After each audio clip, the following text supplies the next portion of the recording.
আমি একবার রান্না বাড়া করেছিলাম, আমার মনে আছে, তরকারি রান্না করেছিলাম যখন আমি সৌদি আরবে ছিলাম। আমার ফ্যামিলি আমার সাথে ছিল, মিসেস হসপিটালে ভর্তি ছিলেন, তো বাচ্চাদের জন্য আমার মনে আছে আলু এবং ডাল দিয়ে একটা তরকারি রান্না করেছিলাম।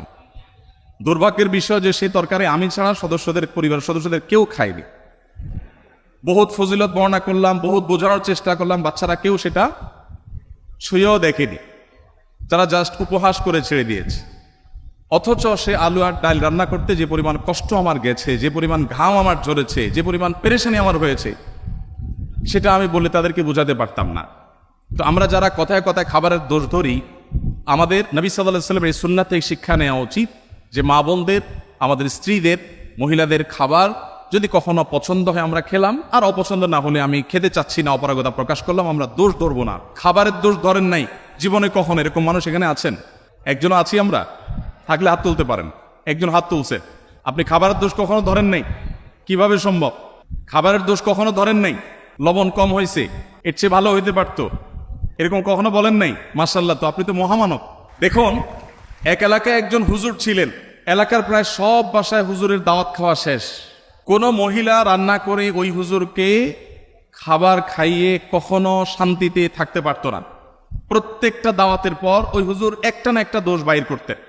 হয় এখানে লবণ একটু কম হয়েছে, না হলে ওখানে হলুদটা একটু কম হয়েছে, কালারটা একটু ত্রুটি আছে, কোনো না কোনো দোষ তিনি ধরতেন। সেই এলাকায় একজন শিক্ষিত পুত্রবধূ এলেন বাহির থেকে। আসার পর তিনি এই হুজুর সম্পর্কে যখন ধারণা পেলেন যে একজন হুজুর আছেন, এই হুজুরের কেউ খাইয়ে সন্তুষ্ট করতে পারেন না, উনি একটা না একটা দোষ ধরেন, যদিও হুজুর মানুষ দোষ ধরার কথা না, নবী সাল্লাল্লাহু আলাইহি ওয়াসাল্লাম সুন্নাহর খেলাফ। যাই হোক, এটা কতটা বাস্তব ঘটনা তাও জানি না, বাকি গল্প হিসাবে শিক্ষণীয় সেই হিসাবে বলা।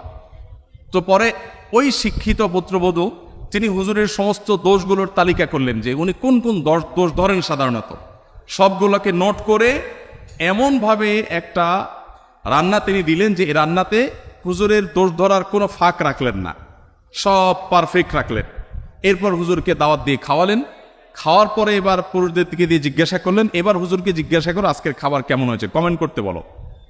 এখন বেচারা হুজুর দেখলেন যে আসলে কোনো কমেন্ট করার জায়গা নাই, তো এবার বললেন যে আসলে এত ভালো না, এত ভালো না। তো যে ভদ্রলোক বলেছেন যে আপনি কোনো দোষ ধরেন নাই কখনো, আমি জানি না যে আপনি এই টাইপের কোনো দোষ ধরেছেন কিনা কখনো। যাই হোক, তো আমাদের নবী করিম সাল্লাল্লাহু আলাইহি ওয়াসাল্লাম সাধারণত কখনো খাবারের দোষ ধরতেন না, কারণ মেয়েরা কষ্ট করে রান্না বাড়া করেন। আমরা যদি একদিন এই দায়িত্বটা পালন করি তাহলে আমরা হাড়ে হাড়ে টের পাবো যে রান্না করা এটা কত মজার কাজ।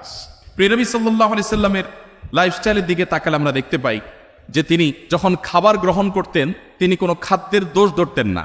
কোনো খাবার তার সামনে এলে পছন্দ হলে খেতেন, আর পছন্দ না হলে তিনি রেখে দিতেন, কখনো দোষ ধরতেন না। কানা নবী সাল্লাল্লাহু আলাইহি ওয়াসাল্লাম লা ইয়াইবু তাআমা কাত্তু, নবী সাল্লাল্লাহু আলাইহি ওয়াসাল্লাম কখনো কোনো খাবারের দোষ ধরতেন না।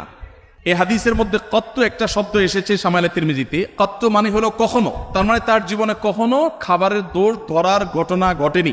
আমরা অনেক মুসলমান আছি, অনেক গুণে গুণান্বিত, আমি জানি না এরকম মুসলমান আমাদের সমাজে কয়জন আছেন। আমরা এখানে যারা আছি তারা কেউ বলতে পারবো কিনা যে আমার এই ক্ষুদ্র জীবনে, ফেলে আসা জীবনে আমি কখনো কোনো খাবারের দোষ ধরি নাই, আমার ভালো লাগছে তো খাইছি, আর না হলে নাই।